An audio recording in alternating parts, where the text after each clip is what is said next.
Oh, yes! City is still alive here. Balotelli, Aguero! Special beyond special. Best player in the Premier League. Captain Marvel. Drogba! Rooney! Oh, wonderful! That is one Derby diamond. Ladies and gentlemen, it's match day. What's going on, guys? Dylan and Grant here. Doing a video preview of the Conference League Final and a recap of the Europa League Final, where Spurs win their first trophy in I think it's 17 years and their first European silverware since the 80s. United obviously down in the shitter a bit. We took our time to collect our thoughts because obviously a lot of raw emotions for myself. But also the guys, if we had got on here, it may have just been me crashing out the whole time. Who knows? We would have been pushing stuff, no doubt. The agendas would have been nasty, and I respect Too it. easy. Yeah. We'll get into more of the agenda pushing and the United stuff when we record on Thursday. Obviously, this one we're going to focus more on just the match itself, and then what this means for Spurs, because obviously we don't talk as much Spurs, and we don't have Nick to talk about what it means to him, so I don't want to go too crazy with it. But then we'll segue into Chelsea and their kind of season and what this Conference League can ultimately mean for them. But yeah, let's start with Europa League. I'm going to put up the lineups here. I think the first 20 minutes of the game promised more than what it ended up being, if that makes sense, right? Like, it was very end-to-end, and both teams kind of looked like they were going for it. The game then kind of just got mucked up into a foul and corner kind of crap fest. Normal final stuff, right? Like, both teams were trying not to lose at a certain point. It's funny because you said in a text like right before the game to us and Nick was, who's going to lose this game -1-0? And that's honestly what this game felt like. Like, honestly, United made a really poor mistake between Maguire and Shaw. And then the ball goes in the back of the net when Onana is somehow unable to dive 2 feet to his right. Yeah, he doesn't have enough credit in the bank to let him have that one off. No. Like sometimes there's those where it's like, oh, maybe you can understand it. But unfortunately for him, since he's arrived, he has no credit in the bank to give him that. Nope. And, I mean, from a United standpoint, in terms of the way that they lined up, I mean, I didn't really see many other ways of them lining up. I think we talked about it. Maybe dropping Højlund. Yeah, that was the only thing. But honestly, like, Amarin hadn't done that all season. I don't think push comes to shove, he probably was going to do this anyways. It didn't come out. I think the goal was to have Xerxes ready to play at least 45. He clearly wasn't. That's why he came on in the 70th. But the game changed when Tottenham scored the goal because Spurs, I think for the first time all season, kind of just went sound and essentially said to United, beat us with the one thing you haven't been able to do all season, which is score goals. I mean, to be fair, they did it in Europe. That's the only time I've seen him because we talked about it in that preview a lot, and as you guys could tell, I do not watch too much Europa League. Unfortunately, my team's in the Conference League, so I got to watch our games. But from what I'm seeing in the knockout rounds, there was a lot of pragmatic play from Ange, especially relative to what we've seen from him. But yeah, I mean, to your point, the game absolutely, as soon as they got that goal right at the end of the half, shut up shop. They allowed United to have the ball. We talked about the stylistic matchups that United were able to take advantage of under Amarim. Counterattacking. So Spurs gave him the ball, come beat us. And I mean, there was no real threat. Did you at any point really think there was a goal coming? Like, obviously you have your hope as a fan, but I never felt like there was much of a threat. Van de Ven had a crazy clearance. Like, there were still opportunities. Again, game of inches, things can happen. That very well could have been a goal. So who knows? I mean, Garnacho had a good shot when he came on, saved. Vicario got down low, so they didn't test him too much, but he was there. To your point, I mean, we were talking about that Spurs midfield, and I thought that's what it came down to. And the one setup, I mean, kind of naive in hindsight, but the one setup I was like, I don't think they could go out like this. That's how they went out. They just went with 3 dogs in the middle. And I mean, as soon as push came to shove, I mean, Bruno's been so good all year. He had a pretty bad game. He Yeah. started to play a bit of hero ball.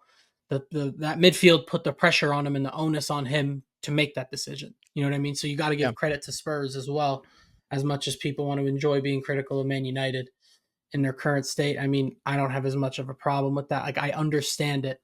He tried, he failed, but again, we've always talked about, especially it always comes up when we talk Bruno and Odegaard. Like, he's the type of player, he's willing to die on his shield, and he did. So that, I mean, you live with that, in my opinion. You can't predict that.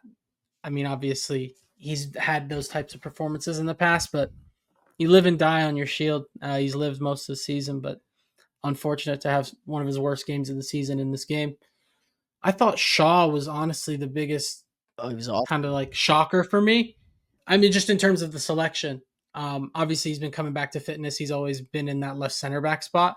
He looked good as a center back in a 4 under Ten Hag at times last year. But I heard a point that was made where a lot of these guys, Europa League's been quite the roller coaster for United, and they've kind of rode that together, the ups, the downs to get here. Shaw, as you know better than anybody, he's just kind of waiting in line. He's been waiting in line for a while. I mean, more than just this season, but kind of steps into the final, and maybe he didn't have the same intensity. I mean, I thought Yoro looked good. Maguire, again, had his lapses in judgment, but I thought overall wasn't too bad. So, yeah, Mount didn't have as much of an impact, but I understood starting him. Yeah. Ahmad he was nullified at times, but again, when Mazraoui's kind of the guy you're linking up with, there's only so much the kid can do. But yeah, you got to give credit to Spurs. I mean, dropping his son, your captain, in the final, and Richarlison, you see the 6-4, but I think the more important thing is, honestly, the two more important things: the yellow and the injury marker, because that's very representative of what he did out there, in a positive way. He did his job. Yeah. I think he was sent out there to do exactly that, and I think he did a fantastic job. Um, Basuma looked really good. He's the epitome of inconsistent. I mean, he looked amazing in that game. I've seen him look really good other times, and then there's games where you have no idea how he's there. So, then I'm sure Spurs fans would probably want to talk about the back line the most, because I mean that's always what I hear. It's that back four and Vicario and net. They're confident. And I thought they did a fantastic job defensively. I mean, we always give them a lot of shtick. Yeah. I'd say that defense as a whole, we give a lot of credit to Ange on that front, but they had to be resolute, and they were. Yeah, fair play. And then Johnson, I mean, it's literally what he's been doing all season. He just pops up. Yeah. He just pops up. That's what you got to do. I mean, it won him a trophy. Yeah. It won him a trophy. They're in the Champions League, finished 17th, 38 points. They didn't even get to 40. Yeah. Unbelievable. There was only one way that this.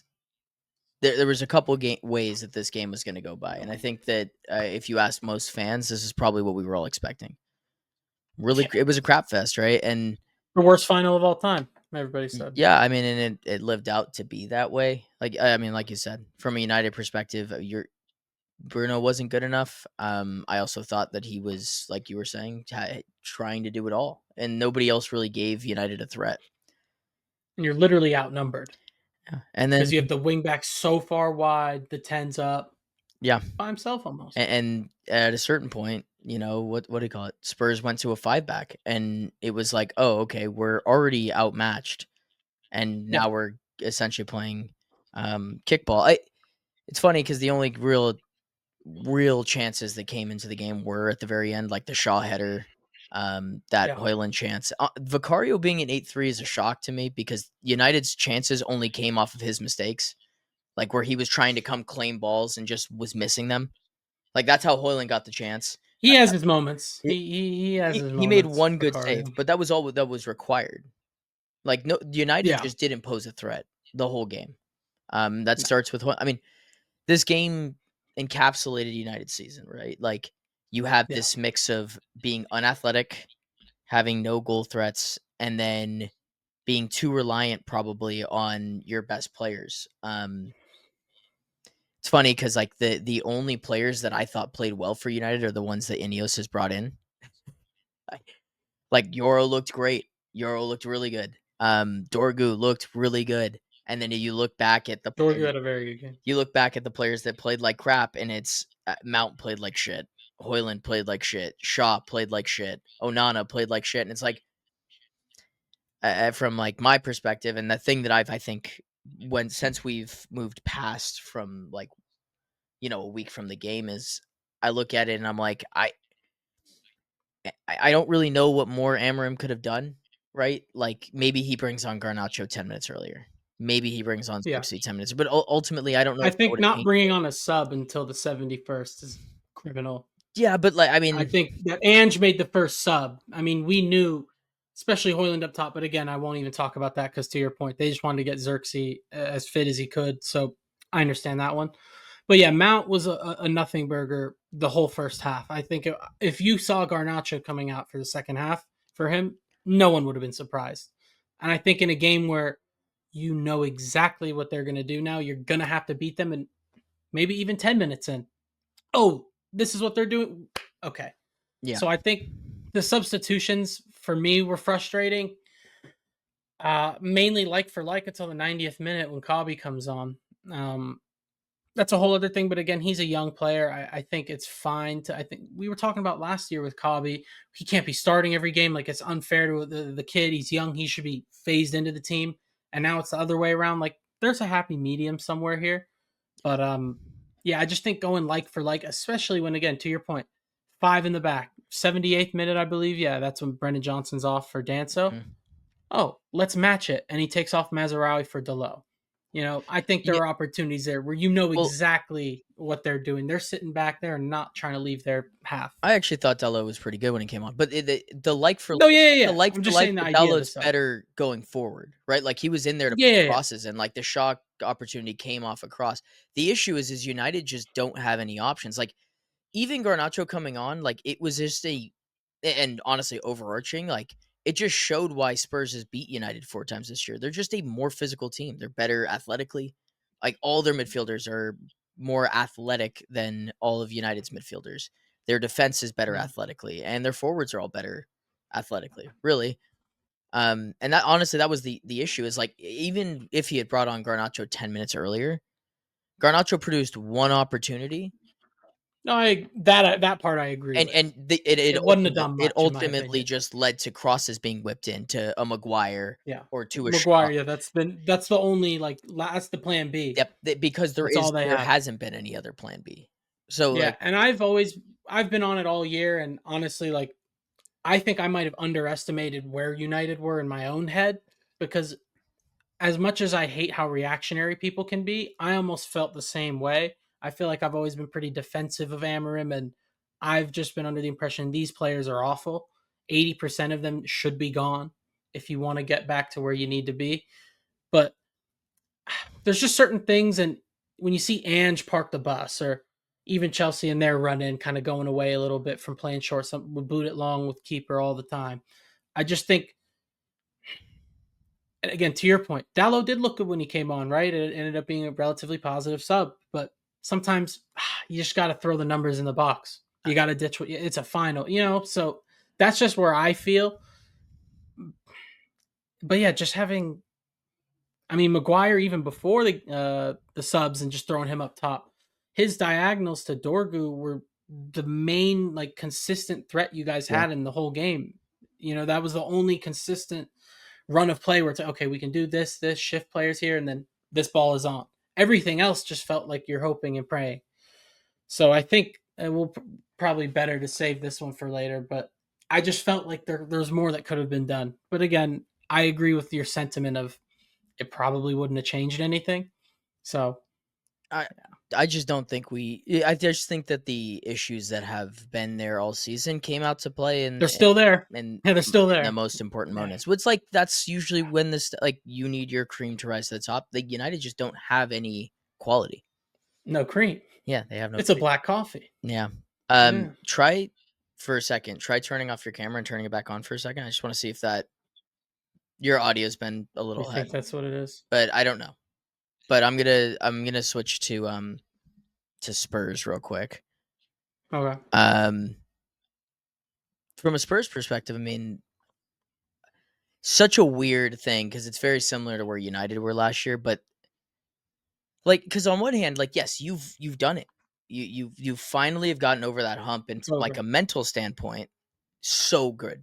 It's a success in that way, and now they got Champions League, and it's like boom, this moment of like euphoria, almost. I want to say, but at the same time, you finished literally right outside of relegation.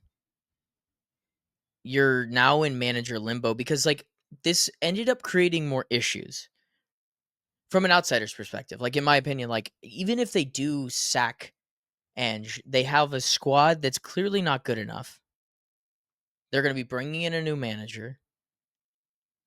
Like they might have the money, but they have proven time after time that they're not good enough at spending that money, and Levy is not good at his Let alone spending it. yeah. Yeah. So just from a Spurs perspective, it's like yes, this is like the pinnacle of what they've been trying to do for so long, and they finally got over A that hump. lifetime of fans haven't seen it. Right. And it's like, yes, finally.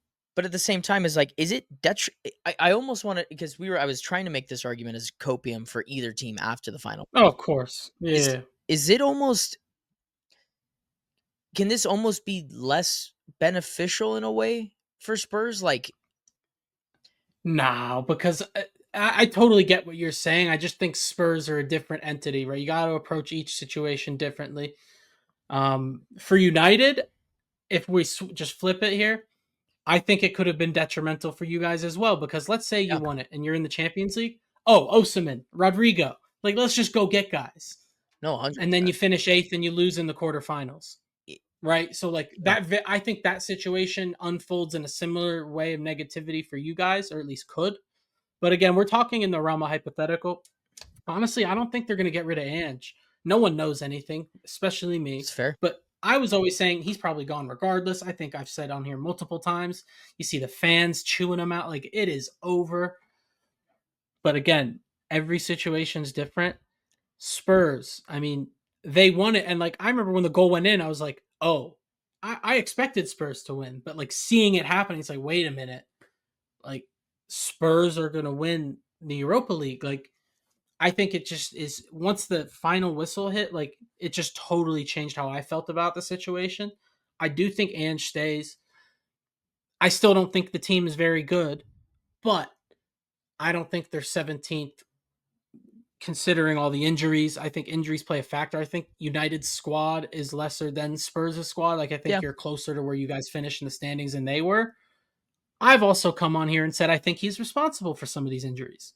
So I think where it works out is if he's not the one responsible for the injuries, they've been really unlucky. They get a deeper squad and they invest in the transfer window. That's a lot of things that have to go right. Um, in your situation, I feel like a lot less things have to happen Yeah. for it So to go wrong. it's So I see where you're saying we're no, just no, in the it's realm of hypothetical, but again, they keep Ange. Let's say they 2 wins in their first 8. Now what? yeah, So yeah, he's still gonna. It's crazy to say he probably doesn't get past next year. Like this time in a year, very low chance he's their manager. Because I'm just thinking, I've always said this too. As soon as you hear, oh, this game's crucial for the manager. If he loses this, he'll get sacked. But he wins. Oh, great, job safe. No, it's not. Like you're never going back from that. Like it's just the next loss. Even Ten Hag, same thing. Where it's like, oh, he won the cup. Now we're gonna keep him. You're just looking behind your back the whole time. Ange is just going to be looking behind his back. Even a lot of his quotes are very kind of how Ten Hag was last year. It's like, nah, fuck it. Who yeah. cares? Almost having to like So, prove your worth through the media. Like even his responses yeah, to, and he's obviously that's have just to kind have of been. his mo. But like he was very defensive, and once you get into a Yeah. defensive nature as a manager, that's really the Oh, difference he's been between doing the two. that. Yeah. Yeah, Yeah, he's been no, defensive. you could tell He going always has been into it that defensive. he knew that how much was at stake for him. And for Just on a Amram, on the personal other level. hand, it wasn't as he knew he was staying regardless of the result. Yeah. Obviously, terrible result for United, worst season in 50 years. 100% get it, but you could even tell just afterwards, like even just the aftermath of it all. He was Could confident in his actions. Yeah. I think that's one thing you can definitely say about him. Again, I think we should shelf the Yeah. sack or keep whatever that dramatic conversation for Thursday, but you can tell, to your point, they're also at two different stages of their career, drastically Yeah. different stages. Ange is not a young manager. He has been around the block. He's traveled the world. His first really huge club, obviously Celtic, he was at before, but this was huge for him. This was his first top 5 league, Big Six, Premier League. Like, if he fails here, finishes 16th, 17th, and gets sacked, what's his next job, as a professional? So I think, to your point, there's a lot more at stake for him personally than Amarim. So maybe that gave him the edge. But yeah, I mean, I still can't believe it, to be honest. No, it was the one thing that wasn't Spursy about Spurs. They actually went and got a result. Like they needed to just park the bus for 45 minutes and they did it. And I mean, a shout out to all the players there too. I mean, Spurs fans, I understand. I've understood what they meant about their defense because it is good when it's healthy. And Van de Ven It's and good Romero is individuals. very, very there. That's a very talented backline. We'll see what kind of happens here. With that tandem, like is if Romero leaves, right? Like filling the holes of some of these players is going to be a really interesting kind of task. I'm not really A sure. lot easier to keep him now. It is, But he's only on a 1-year deal. He's got 1 year left. and does he want something different? Does like I'll be honest with you. I've already thought about it. I would fully go in for him. at Chelsea, 100%, Oh yeah, 100%. another I Sol think Campbell. Just wait a year, let him come here. Atletico, 100% should be. Argentina, we got an Argentinian. If we keep He Enzo, bring Romero. he brings a certain level of shithousery to every single game, and like that was apparent. Like The proper center he back. got Yeah, under Maguire's skin, an experienced player. He's played in big and games. and it exactly what they needed to do in extra time. Maguire is more worried about kicking his shins in than actually just getting on with the game, and you could tell that at about I want to say it was like the 85th minute for me, where I knew that United's luck in these situations where they had put in goals like in the last minute had run out. Yeah. And it came when Maguire lost his head because I was like, that's the one Mhm. guy who's even in these moments has kept his cool. And him knowing in my head it was, oh, Maguire knows this is over. And he's our only outlet now. That Mm. means this game's over. And Yeah. it was because their captain had gotten under their Yeah. skin. Did his Yeah. job. Yeah. And fair play to him. I do want to give a shout out to this man right here. He was awful in the game, but for this player and his legacy, this means probably so much to Spurs fans. And with Kane leaving and deciding, it was time for me I've to seen a lot of fans kind of bitter about that now, and not really thinking he's shown that same sort of appreciation son for the club.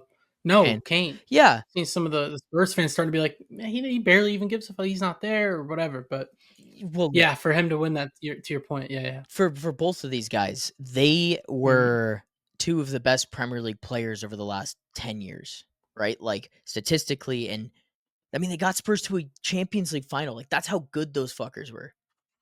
And for this guy to literally give his whole career to pretty much to this club, and has not taken or fielded really any other offers. He's been Spurs through and through since he's gotten there. To finally get Mhm. over the hump in his career and to prove like, wow, like this was worth it.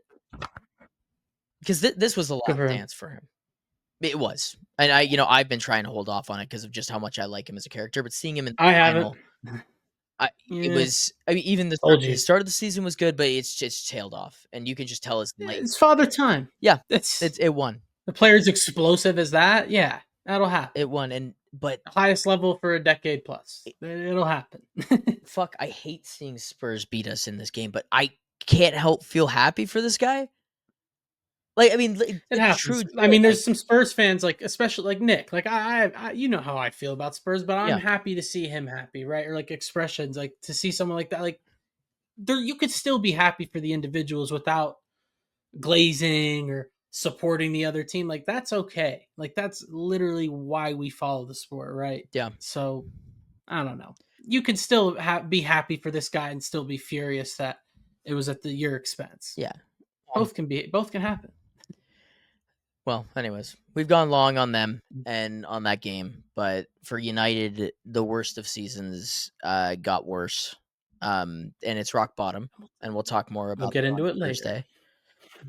But for Spurs, kudos. Obviously, a huge achievement for the club, and now you got Champions League, and there's a whole financial situation that we'll see. They have to hit on a bunch of different boxes, and we'll cover that over the summer as we get into it. Yeah. But for, again, as we were talking about in the last episode, like huge thing for the Premier League in general. 6 clubs in the Champions League next year is fucking crazy. It's crazy. Well, luckily for you, your team doesn't have to do anything shitty or crappy. You got in top 4, made it to the Champions League. I'll let you kind of run with that, and we'll go from there. Yeah, man. I mean, we didn't even need that fucking pity 5th spot, the real top. No, man. I mean, it's crazy, bro, because after we beat you guys again, it was another one we kind of squeaked out but saw it out, and I was like, okay. Started to get nervous, man. It's like a lot rides on this. I would not have been Maresca out if we lost, anything like that. But to be in one of these competitions next year after what I think I saw was a team more than capable of competing at that level next year, it would have been really disappointing in the fashion that we would have done it. But the result didn't even matter. We could have lost and finished 5th. The game meant nothing in the grand scheme of things, the Forest game. But again, I was really proud of the performance. I think it was a shocking first half. We probably had 15 minutes where we looked competent. And then the team grew up. This team grew up in front of our eyes. Got an early goal, second half, second phase of a cross, really jammy, but Colwell sees it in. And then just a fantastic defensive performance in the second half. Chris Wood let a few chances go. Yeah, he was shite. That has to go without saying. But I think all things considered, what a great way to end the Premier League season. I'm just so proud of the guys, man, to be really honest with you. And people I've been critical of, I mean, particularly Colwell, I think this past 6 weeks, 8 weeks, really the run in, he's been a rock defensively. I mean, Sanchez as well. Yeah. It has to be said. It has to be. As loud as I've been, as critical as I've been on him, I think it's only fair to go to the other side of the coin. He's been fantastic in the run-in. The shot stopping, I think he had he ends up with the highest save percentage in the league. 10 clean sheets for him. And he also had the most errors leading to a goal out of all keepers. So, I mean, I still I don't think there's enough in the bank to want to go in to our next season with him as our number 1, but fair play. Started booting it, which is also kind of frustrating because it's Pedro Neto on the end of those, but it's better than him passing to the other team. Right to the other team. So put it up, no problem. Tosin, I think he was fantastic. What a good veteran to have. Great squad player. I think Reese was really good defensively. Cucurella shift, salute. We know what we're getting from him nowadays. Caicedo, same thing. Same as always with us in the second half of the season. The attacking line was meh. It was all right. Didn't do much for me.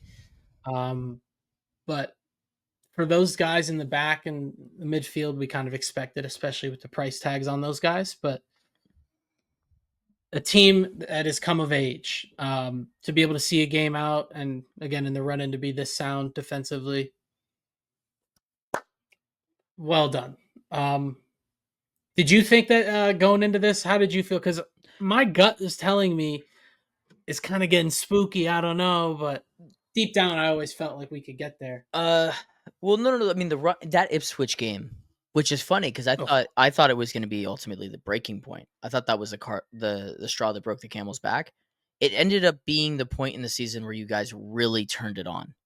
I don't know why. Fulham game. It's funny. I don't know why it took that type of performance. Maybe it was just the wake up call. It was like the last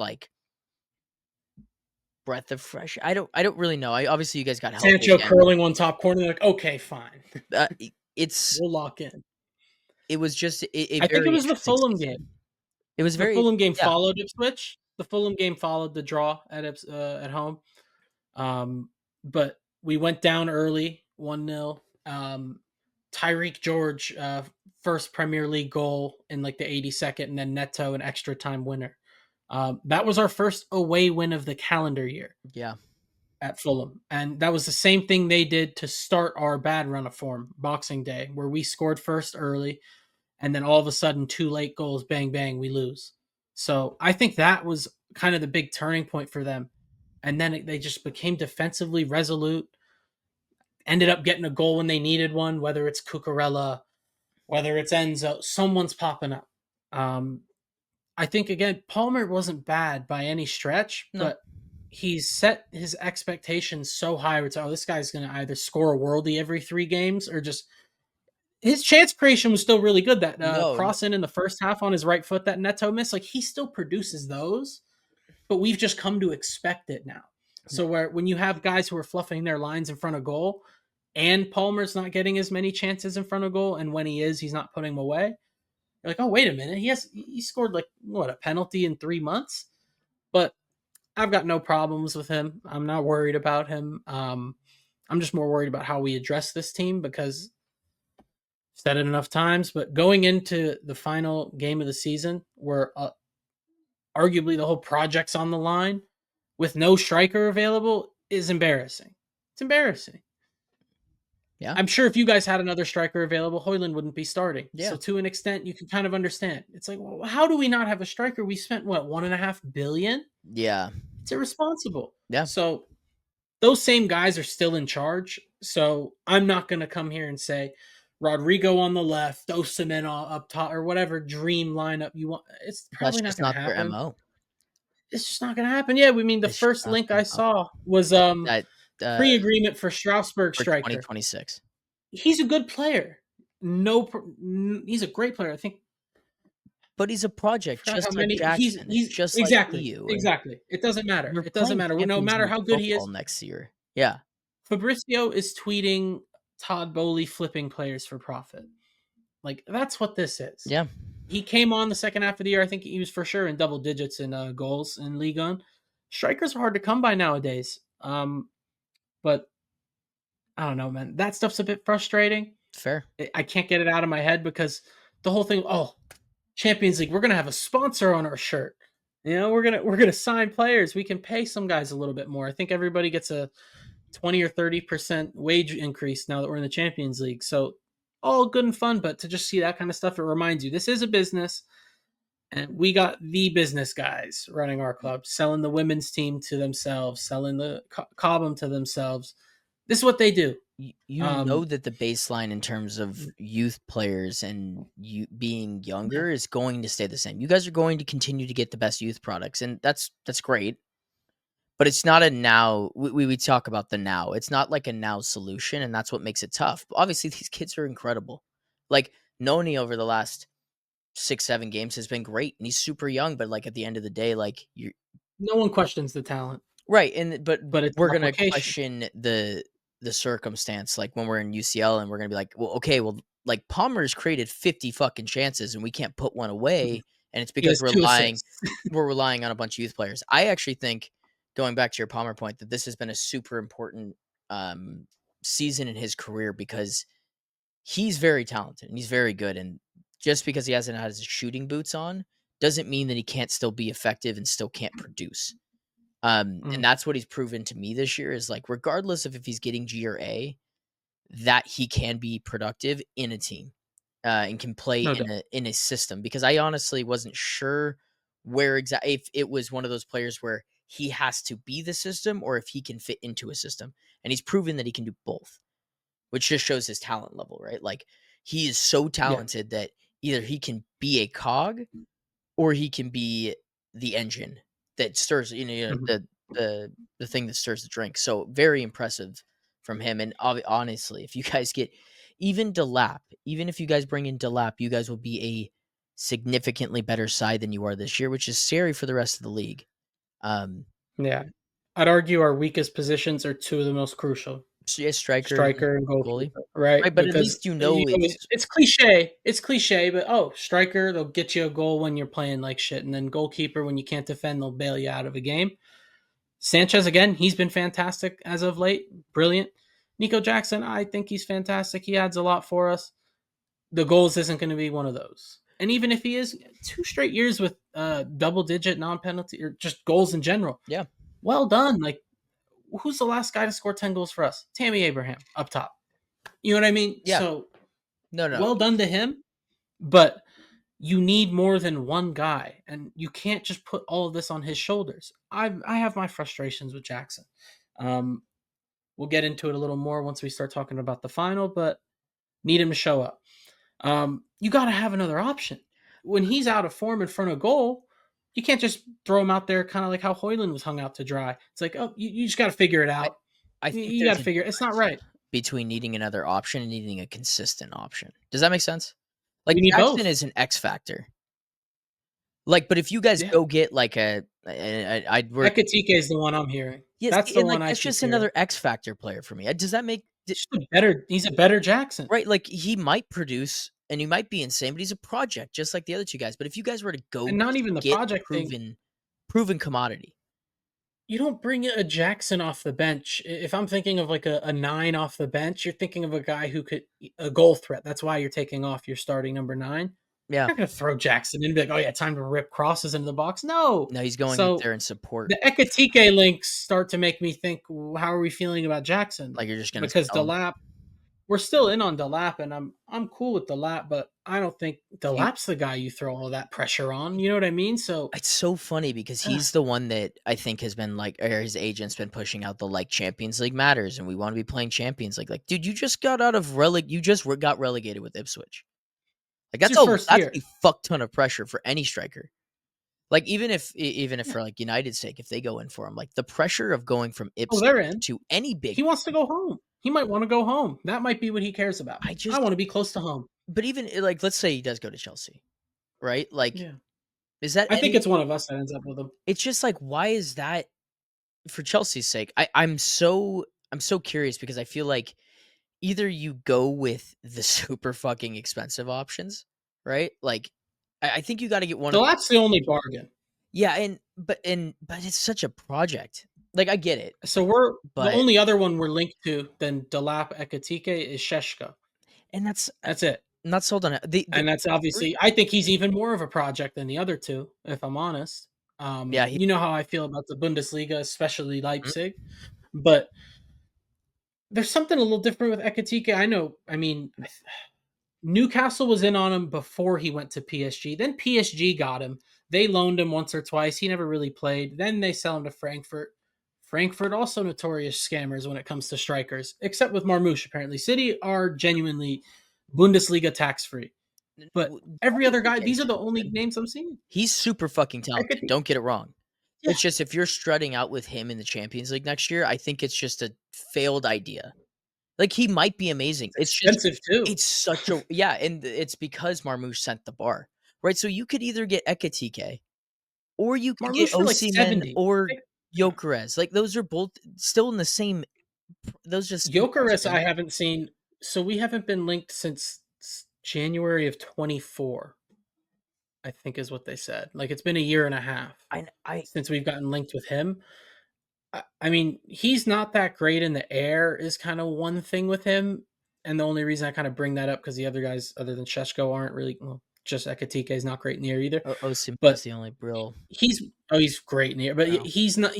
Gyökeres is pretty much a finished product. He's 26, about to be 27. So you kind of know what you're getting out of him.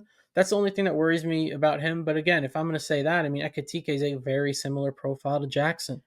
I think Šeško is my favorite profile out of all of them, but I was almost thinking like, oh, we qualify for Champions League and there's just a window that opens up and I see whoever I want and I pick them.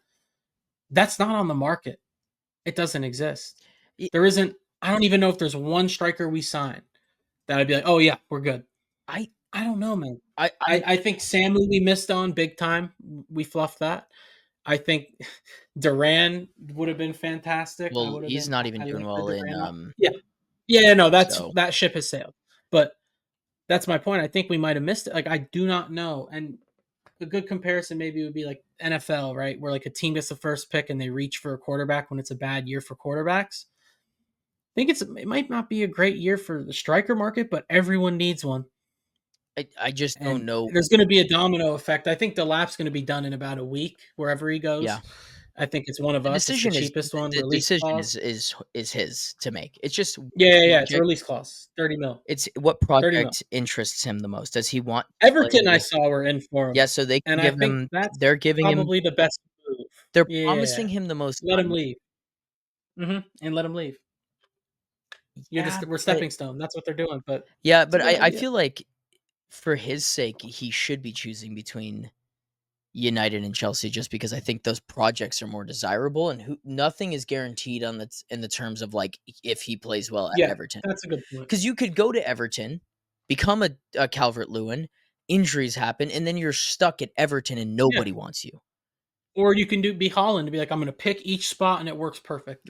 Yeah, You it know what I really mean? there's To your point, it's not the guaranteed. hit rate is you have to be so precise and you have to hit so I many like the lap. I times. mean, I think seeing him in our league for a year, obviously biting for scraps, there's no service for I, him. But I think seeing him, I think when they played us, when we went over there, it was a away game for us. He ragdolled our back line. He gave such us a the good ball business. carrier. And you could tell physically, oh man, he's up for that challenge. And similar kind of how Jackson out, like he's gonna give you problems. Like he's just gonna be a nuisance at worst. Like he's gonna be a thorn in your side. But yeah, man, I'm really not like just overly sold on anyone, but gut feeling is telling me like Ekatike would boom. That is what the gut feeling is saying. I have But then do you no. sell Jackson and get the lap? Because I'm seeing some shit now where it's like, oh, Jackson might want to leave. Yeah, Why? What does he want to leave for? We started him every year for 2 years, if that's true. maybe But the only thing that would make him leave is if yeah, he's not promised game time. He'll want to play. He's good enough to play pretty much anywhere. absolutely. I think there's enough minutes to go around for two strikers. Yeah, but no, I thought you were saying if you guys get Ekatike and Delap, then he's gone, right? Like that's the Oh, for right. sure, And for sure, it, for it's sure. I think that Ekatike is very talented, and I also agree that he'll do well. I just don't know if it's as spot on that he'll like. I don't think it's as instant. You know what I mean? Like going to the premise Oh yeah, no, he's not project. there yet. Gyökeres is ready. Whatever he ends up being, like that's him. That's what in my head. That's where I think Chelsea need to go. Is What's his first year? No, any not of his the first. proven 26-year-olds? I think you guys could be, Who like Osimhen, Gyökeres? Like those are the only or ones. No, knowing you guys and the money that you guys have available, just go and make an offer that Newcastle can't refuse. sure. Right? Like I have so the not even on my radar, but yeah, they could in you theory. guys have walked in and have gone in silence, right? Like it's been in the shadows a lot of these deals and like, but they've just been Neto came done. out of nowhere. Right. So Neto came out of nowhere. I Yeah, kind of don't know what to expect. I just think that you guys need true. to if I was in charge of Chelsea, I'd be like, okay, we were really fucking good, and the only thing that we were missing all year was a consistent goal threat, like a 9 that could put the ball in the back of the net pretty much every game. And Yeah, there's three guys right now that do that for a living, and I'd be willing to take a gamble, particularly on Gyökeres is the one that I'd be willing to take a gamble because I don't think he costs as much as the other two. he's like 60 or 70. And Same as Sheshko. I just know that I have a feeling that he'd be able to stand the physicality of the Prem because he did in the championship. And but obviously it's a risk. I just think that the percentage of it being a risk is less than like a younger player. But that's just his Yeah. MO at the same time. Yeah, I mean, it could also be a Lukaku. He was proven. Right, You know, right, like right. I've seen it go either way with our club, especially with strikers and high price tags. I mean, So that Lukaku, no range. You he was a know, hit for United. It's funny if oh we had yeah, gone back, I would have kept him, right? Like looking at absolutely. the way that the I think if he didn't have went, but a fucking stupid interview, he would have been fine with I us. actually don't disagree with that. I think that he was just being a cock, and Yeah, he wants to be an American. He likes the limelight. Like fair play, but yeah, he did too much. He was doing too yeah. much. I think he's a decent player, no doubt. But I there's not one of those proven guys. Like I remember when Harry Kane was on the market, I was oh like, man, I'd take him. He's I good. would have Like taken no him too. problem. I have no idea why United It's not did it. that complicated. To your point, oh, he's really good. He's available. probably do it. But he was more expensive. maybe that's Osimhen. But Yeah, he's Osimhen's 100.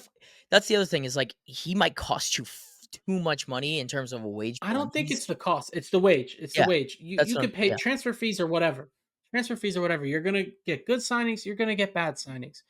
If you sign guys to these crazy contracts and wages, that's what gets you into trouble. Like Arsenal to an extent. I mean, Jesus and Havertz are their highest earners, right? Mm-hmm. Whatever striker that comes in, they're gonna look at that and go, I want that. need more than that. Saliba, same thing a month ago. More negotiating, willing to work with, wants to be represented relatively. It was something along the lines of compared to his peers. Again, I need what they have. Yeah. So if you stick a flop on big money, you can get in big trouble pretty quickly. Yeah. So you got to be more conscious of the wage. This should be your last marquee 9 signing, right? So That's what you spend should the be money aiming for. Right. So spend the money on it. Right. It's like, your last one. You get what you pay for, right? We talk about it in real life. You've we'll made do it. offers that teams can't refuse for 2 center mids. Why wouldn't you do it? Do For you the remember the Enzo speed? Fernandez saga? Do you remember how crazy that is? We're getting tweets like there were physical confrontations. Like, what the fuck's going on? They came out with the deal done. Yeah. Caicedo, that might have even been is crazier saga. if he is available. If Newcastle are like, look, man, like we got some PSR issues, even though we made Champions League, and we're gonna have to move off somebody. We view you as a position that we could potentially replace a little bit, and you guys can come in there and Don't forget about who gave you Lewis Hall. Would you Come rather on. spend 100 and like let's say it costs 110, 120? Are you willing to spend that in comparison to like going with a Delap or Ekatike or any of the? Well, Ekatike is going to be 100 million apparently, so shit, he goes in that. But we'll just say Delap, like Yeah, the value yeah. play or the guarantee. Bro, give me the guarantee. Like I've seen Isak, in particular. If we're talking about Isak, yeah, slap him on my team. I know exactly what he's going to do. I think that you just have to. Don't forget who gave you Lewis Hall. Yeah, we'll give you Jackson too, if that's the case. Like if whatever we got to do, like you take that. And like you also the Lakers just did it. The Lakers just did it. Hey, do you want a generational talent? Yeah, we kind of have to. You just do it. If you can, you do it. And then you don't have to worry about Arsenal getting him. Yeah, let's say they go up to Newcastle. Yeah, it's going to be 150 million, and his wage demands are too. Yeah, maybe you can't. You can't do it. But if it can be done and it makes sense in terms of the wage structure, because I'm a fan of the wage structure. I'm sure I've mentioned it more than enough times, but it's important, and it really helps with the squad building. So yeah, I'm all for it, man. Cool. All right. Well, that was a good summer of the season. Let's just really quickly talk about in terms of Chelsea, and obviously you guys got what really mattered, which was Champions League. But what for you? How would this feel to win a trophy off the back of the season? Well, I mean, you saw the celebrations when we finished top 4. Rightfully so. They're getting a bit of stick for it. The locker room video, you see Reece James almost in kind of. He's the only one not really. He's won a Champions League. Yeah. You know what I mean? Like he's been there, and to a lot of the fans, both inside and outside, we're kind of like, oh yeah, that is a bit odd, right? I even felt the same way when I first looked at it. But when you realize that, again, Reece James, you could see him not really celebrating. He's been there. A lot of these players have never achieved something like this. Again, you have your Enzo Fernandez. He's won a World Cup. But for the most part, these are young, unproven players. It's their first real senior experience. So it means a lot more to those guys. And to see them win a trophy, I think it would really help in instilling this winning mentality that I'm talking about, where you're maturing, you're able to see games out. It's not all about just the tactics. It's about digging in deep. So I think this would mean a lot for these guys to lift a trophy. More selfishly, I need that Mudryk trophy lift. He's in Poland. Yeah. Unban him. I need some news fab. But I think it'd be important to cap it off with a trophy, and I can also tell Facundo, or a trophy. You had a more successful season. Where's your trophy?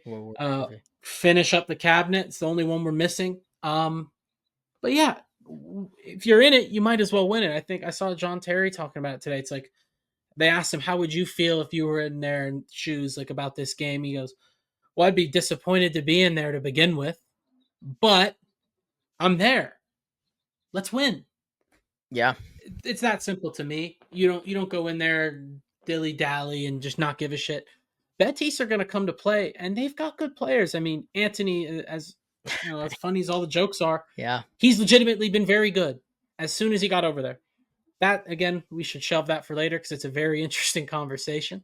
Um, Nathan in the back, I signed him in a FM save. He was pretty good. Rodriguez is a known journeyman who's been good throughout his career. Barkley, same Fornals is thing. a West Ham loanee. Isco can be good on his day. Heritage. Oh, Isco's been fantastic over there. I mean, Adrian being in goal is crazy. I don't know. It's the one player that I'm on watch for because I, obviously, as a U.S. fan, obviously I'm obsessed with the idea of Cardozo being our 6 moving forward. He is special in terms of like what I've seen. I'm hoping that he can kind of prove it in this final. From a selfish nature, I just want to see him play well. Right. I don't really care about But what anyone else do you care about in this game other than Sancho and Anthony getting you more money and revenue? Yeah. Like that's really you want them to cook. I want to That's see really all you should. Cardozo because I think he's a stud. Of But course. he might be going to Yeah. Spurs. I know that was the links for a long time. I don't know if that's actually going to get over the line. He's very good though. I'm a big fan. Yeah, no, I've seen some number. Again, I haven't watched him play, but I've seen some number. I always see the numbers. Oh, but yeah, I've heard good things. But I don't know if we start Batty Shield. I don't. I mean, This Cole will just predicted lineup Reese. could be Reese. totally Yeah, wrong. I know. Like No, I'm not Jackson, mad at the front line. like is I'm Jackson not going to mad. start? Jackson's definitely starting. Oh, he's definitely I starting. mean, we were talking Yeah. about like if you guys won the last few games, like does he start? Is he still in favor? No, he's starting. Okay. We didn't win in the fashion where our new number 9 is Yeah, really that's doing fair. well. That's not how we won those games. Chalaba, I think Chalaba's probably going to play right back. I don't think think so Reece too. James is playing another 90. No, or Lavia plays, right?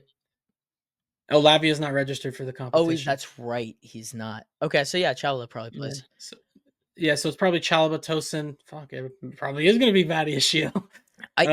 Cooper. Yeah, that's going to be it. So yeah, throw a Chalaba right back, and that's probably the lineup. Yeah, I mean, in context, this game isn't important because if you lose, like, but it's a really final, doesn't man. matter. It's a European final. But like at the end of the day, you don't want to end. This is the last game of the season. You don't want to end on a sour note. You know what I mean? Well, like you still want to win this Club World Cup game in and 2 go weeks, in. 3 weeks. Yeah, right. Sorry, you still technically have. I don't know really what. Yeah, we're fine. We're gonna be playing all year. It's gonna be interesting to see like how. I mean, obviously these teams are because of the prize money. They're all gonna be playing well, but it's not friendly. Yeah, no yeah. doubt. So it's gonna be interesting. I'm atmosphere is very going to be interested interesting. Yeah, that's what I'm curious to cover it from that perspective. But yeah, dude, I if I had to pick, I mean, we're gonna do predictions. I'm probably gonna pick you guys to win because I think you're the better team. Yeah. I just don't know what level of get up for it there's gonna be. I think there should be a certain level of it, but I just don't know. Absolutely. It's more of look down at the badge on your chest. You know what I mean? You're representing that. Have some respect for yourself. Don't just go out there on the beach and nothing. Like it's a final, man. We haven't lifted silverware. I mean, if we want to count the Club World Cup, we haven't won something since 22. But I mean, the last significant trophy we won was the Champions League. It's been a while. Winning trophies is what it's all about. We talk about it every single time, and regardless of if it's some crap, it's a cool looking trophy too. It is a cool looking trophy. It's a trophy at the end of the day, and that means something to somebody, right? Like a kid's gonna watch this game as a Chelsea fan is gonna go, "Wow, my team lifted a trophy." And if you guys lose it, he's probably gonna cry and be like, "Wow, my team just lost a final." Because at the end of the day, that kid will be me. Yeah, hell yeah, it will. That's how it should be. We lost. Can't believe we lost this. Anthony. So let's just do predictions and then we'll end it since we said 30 minutes and now we're at 53. So we said 35. Sorry, 35. So yeah, let's do a star player and prediction for the Conference League Final, Chelsea versus Real Betis. Well, my prediction will be 3-1 Chelsea.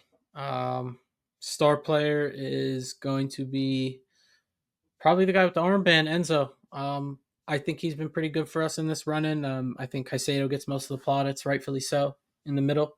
But Enzo's worn the armband for a good bit of this season, and I think he's shown that leadership on the field many a times. I think he's been called into action and stepped up too. So, especially against the Spanish side, slower pace more than likely.